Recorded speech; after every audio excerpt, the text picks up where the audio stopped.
इसका इसकी एक और डायमेंशन भी है। मैं चाहूंगा जरा इसके ऊपर भी बात हो जाए। और दूसरी बात ये कि निगरान वज़ीर आज़म के नामों का अभी तक किसी को कुछ नहीं पता, क्या खिचड़ी पक रही है, तो उस पर भी बात हो जाए। और ये कि असेंबली मुद्दत पूरी करेगी या चंद मिनट पहले या एक दिन पहले तहलील होगी, पीपल्स पार्टी और मुस्लिम लीग नून इस पे वाज़े तौर पर डिवाइड नजर आते हैं। अपने मेहमानों का तारुफ करवा देते हैं। हमारे साथ मौजूद है जनाब मोहम्मद मालिक साहब हैं और बड़े भाई हैं, हम उनसे बहुत कुछ सीखते हैं, मुल्क के मुमताज़ सहाफ़ी हैं। बहुत शुक्रिया मालिक साहब आपका। जनाब मंसूर अली खान साहब प्राइम टाइम शो करते हैं अपना हम न्यूज़ पे, एक नामवर सहाफ़ी हैं और बड़ी खबरें भी होती हैं उनके पास। मंसूर साहब आपका भी बहुत शुक्रिया हमें ज्वाइन करने का। मंसूर साहब, हमारे मुल्क में मालिक साहब भी जानते हैं, हम सब जानते हैं कि प्रोटेक्शन ऑफ पाकिस्तान एक्ट भी आया और वो बड़ा तगड़ा कानून था। उसके अंदर एनिमी एलियन को डिफाइन किया गया जब टेररिज्म अपने पीक पर थी। इंतहा पसंदी हमारे मुल्क का मसला रहा है, आज भी है, ये हम सबको पता है। बट सवाल यहाँ ये है कि जो इसकी लैंग्वेज है, और जिस तरह मालिक साहब ने भी इशारा किया कि इसके अंदर बड़ी वाइड स्प्रेड पावर्स आप दे रहे हैं रियासत को, गवर्नमेंट को, यानी कोई पॉलिटिकल बिलीफ्स भी हैं, तो फिर हमारा फौरी तौर पर ध्यान जाता है कि जो 9 मई को हुआ वो एक ऐसा वाकया है जिसने एक प्रेसिडेंट सेट कर दिया और एक वो हमारे मुल्क की तारीख के अंदर रहेगा। आपको लगता है कि इस बिल के अंदर, क्योंकि ये पेश किया गया, नोबडी न्यू कि ये कहां बन रहा था, क्या हो रहा था, नेशनल असेंबली में पहले नहीं लाया गया, विच इज अगेन थोड़ा सा अजीब लगता है, और फिर सेनेट में ले जाना और इत्तेहादियों का उसके ऊपर शोर मचा देना। इरफान सिद्दीकी साहब का कहना कि जी इसमें तो सब रगड़े जा सकते हैं कुछ आने वाले दिनों में। तो आपको लगता है कि ये इसके पीछे जो ट्रिगर है इस कानून के, इस मुसवदे के पीछे, वो कुछ और है? नहीं, मुनीब साहब, मैं आपकी बात से बिल्कुल एग्री करता हूं और मुझे खुद भी यही लगता है कि मैं एक मिनट के लिए इमरान खान साहब जो एक थ्योरी पेश करते हैं, I am not going to say कि मैं उस थ्योरी से एग्री करता हूं, लेकिन एक मिनट के लिए जो वो थ्योरी पेश करते हैं कि जी 9 मई का एक्चुअली जो वाकया था वो डिलिबरेटली एक साजिश थी और इसके तहत जो है हमें टारगेट करना था, हमारी पार्टी को क्रश करना था। कल को ये जो कुछ भी इन्होंने जो थ्योरी पेश की है, कल को यानी अगर ऐसा कुछ हो जाए, और ये हो सकता है, ऐसा पाकिस्तान की तारीख भरी पड़ी है कि सियासी जलसों के अंदर जो है वो बाहर के नामालूम अफराद बीच में शामिल होते हैं, वो कोई ना कोई ऐसी दहशतगर्दी का वाकया या तो पेश आ सकता है, इंतशार फैला सकते हैं, और उसके बदले अगर कोई वायलेंट एक्ट हो जाए तो इसका मतलब पूरी की पूरी जमात जो है वो आप उसको बैन कर देंगे। तो इसलिए मेरा ख्याल में, मैं रिसेंटली देख रहा हूं कि कई ऐसी चीजों को कानून बनाने की कोशिश की जा रही है, जिस तरह इससे पहले पेमरा के लॉज के हवाले से उसको मजीद सख्त किया गया, उसके बाद सोशल मीडिया के हवाले से भी एक नई कानून साजी की कोशिश की जा रही है, और अब ये लॉ जो लाने की कोशिश की जा रही है, मेरा ख्याल में ये हुकूमत की एक फ्रस्ट्रेशन है, और फ्रस्ट्रेशन इस बात की है कि they can not get hold of Imran Khan. वो चाह रहे हैं कि उनके जाने से पहले 9 अगस्त से पहले कोई ऐसा तरीकाकार हो जाए, कोई ऐसा कानून पास हो जाए, कुछ ना कुछ ऐसा हो जाए कि हम किसी तरह पाकिस्तान तहरीक इंसाफ को या इमरान खान साहब को जो है वो किसी तरह काबू कर सकें।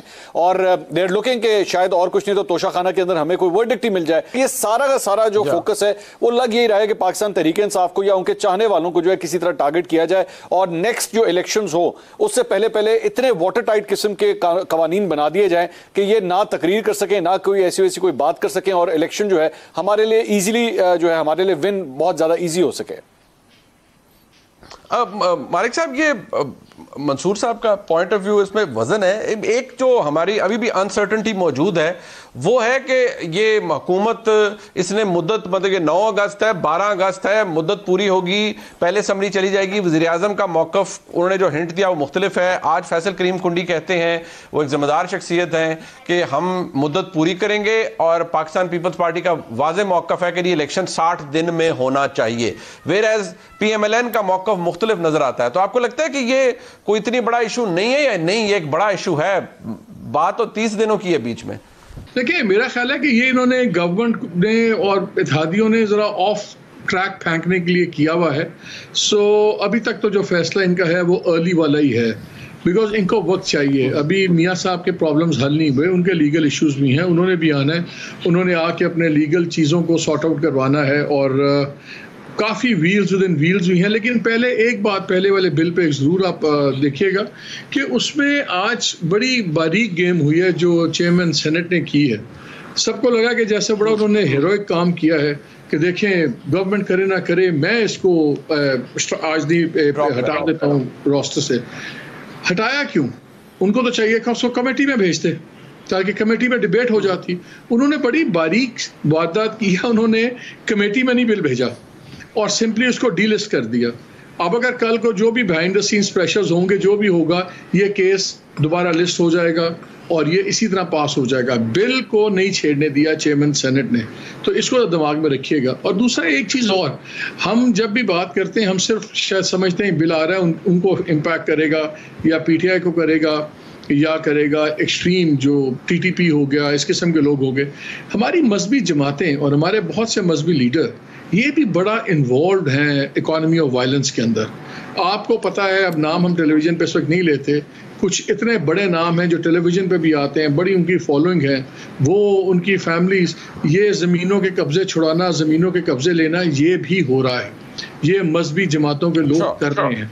तमाम लोग आपको नज़र आते हैं, आप 12-12 करोड़ की उसमें फिर रहे होते हैं गाड़ियों में, पैसा इनका टैक्स 1 रुपया जमा नहीं कराते। मुझे बता दें, जितने बड़े नाम हैं रिलीजियस, हमारे पॉलिटिकल और रिलीजियस लीडर्स, वो कितना उन्होंने टैक्स जमा करवाया। अभी एक रिलीजियस लीडर फौत हुए थे तो उनका बैंक बैलेंस निकला था 5 बिलियन प्लस, जब उनके बच्चों का आपस में झगड़ा चला कि जायदाद कैसे बिटी।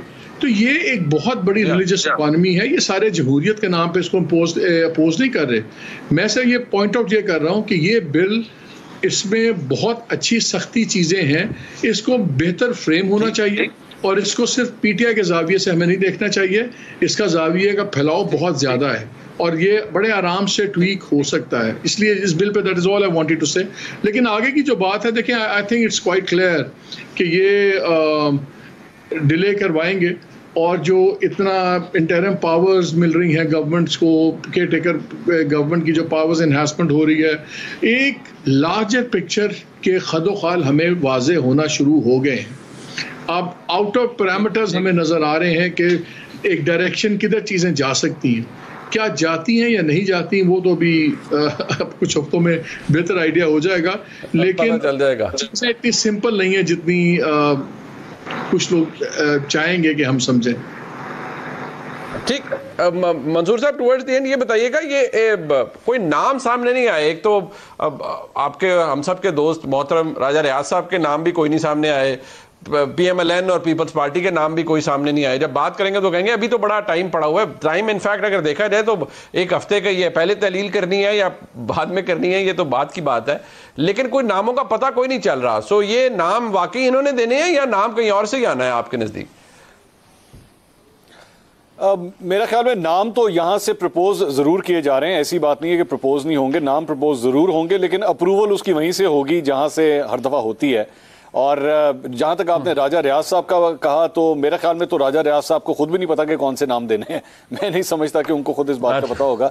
अलबत्ता ये हकीकत है, ख्वाजा आसिफ साहब अभी आए हुए थे 2 दिन पहले मेरे एक शो के अंदर, तो उसके अंदर उन्होंने यही बताया कि 5 नाम जो हैं वो हमने फाइनल कर लिए। उसमें से एक नाम जो है वो माजी में कुछ हद तक मुस्लिम लीग नून के साथ रहे हुए हैं और 4 नाम जो हैं वो दीगर हैं। लेकिन ये कह रहे थे कि सारे के सारे नाम जो हैं वो सियासतदान ही हैं और सबके सारे मुख्तलिफ सूबों से हैं। ये भी उन्होंने एक बड़ा इंपॉर्टेंट पॉइंट कहा। अच्छा। तो वी डोंट नो कि इन्हीं 5 में से, मेरी इत्तलात के मुताबिक इन 5 में से भी शॉर्टलिस्ट किया जाएगा 3 को, और 3 के बाद जो है फिर एक फाइनल नाम जो है वो हम सबके सामने आएगा। ऑब्वियसली आपके करियर के अंदर आपने बड़े इस तरह के हर्डली जिस तरह से लेजिस्लेशन पिछले दिनों भी की गई है और बड़ा इतराज भी होता रहा है। स्पेशल सेशन संडे को कॉल किया गया, it is I would say out of the ordinary, और एक बिल पेश कर दिया जाता है। उसका ड्राफ्ट अगर हम मुताला करें, पहली सेंस क्या आई आपको कि ये सिर्फ सेक्टेरियन वायलेंस को रोकने के लिए है?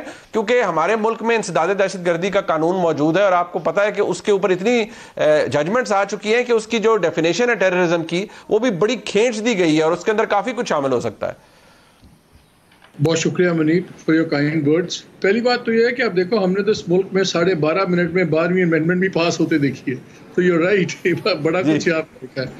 मेरा ख्याल है जो नर्वसनेस 2-3 चीज़ों से है। एक तो शुरू में जब वो वर्ड हो रहा है, उसका प्रीएम्बल और फिर आगे डेफिनेशन शुरू होती हैं, उसमें एक से आप देखेंगे कि लफ्ज़ यूज़ हुआ है कि अगर आप अपने beliefs, ideological beliefs, religious beliefs और पॉलिटिकल व्यूज़ अगर आप किसी ताकत के ज़रिए से इम्पोज करने की कोशिश करेंगे तो फिर आप एक्सट्रीमिज़म की इस डेफिनेशन में आ जाएंगे। उसमें एक जुमला ऐसा भी है जहाँ कहता है कि जो कानून में अलाउड है आपके पास तरीका, वो तो ठीक है अपने बिलीव्स का, लेकिन उसके बाहर अगर आप इसको इंस्टिगेट करेंगे, वायलेंस करेंगे, ये बड़ा सख्त है लेकिन ये एक डिलेमा है पाकिस्तान का। आज हम बात कर रहे हैं, आज भी धमाका हुआ है और खार के अंदर, वहाँ JUI के वर्कर कन्वेंशन में काफ़ी वहाँ पे भी बात हो गई हैं। अभी पता नहीं और क्या टोल जाता है, रोज़ शहादतें हो रही हैं। फ़ौज से बात करें, गवर्नमेंट से बात करें, वो कहते हैं कि हमारे कानून में इतना लैक्स है कि हम पकड़ सकते हैं, हम पुलिस के हवाले करते हैं, फिर मुकदमात में वो लोग छुट जाते हैं। हमें प्रिवेंटिव हम नहीं कर सकते, बाद में पनिशमेंट हम नहीं करवा सकते, तो बताएं हम क्या करें। तो इसकी समझ तो आती है, लेकिन मेरा ख्याल है इस कानून में बहुत ज़्यादा वाइड मार्जिन दे दिया गवर्नमेंट को अब्यूज़ का और करने का।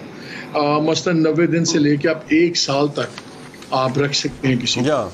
जो इसमें आपकी चैलेंज है वो उन्हीं की कमेटी है जो करेगी, जिसके पास आपकी एप्लीकेशन जाएगी, और वो कमेटी भी इसमें डिफाइन नहीं हुई भी। उस पर लिखा हुआ है कि कमेटी बनेगी अभी, जो रिव्यू कमेटी होगी। किसी भी वक्त एक कहती है गवर्नमेंट इसमें और चेंजेस कर सकती है, और शेड्यूल चेंज कर सकती है, उसमें डेफिनेशन चेंज कर सकती है। आई थिंक ये बिल्कुल इस मुल्क को एक बड़ा सख्त कानून चाहिए एक्सट्रीमिज्म को डील करने के लिए, लेकिन उससे पहले कैपेसिटी की बात है, कैपेसिटी बिल्ड होने की जरूरत है। और इसमें अभी बहुत से ऐसे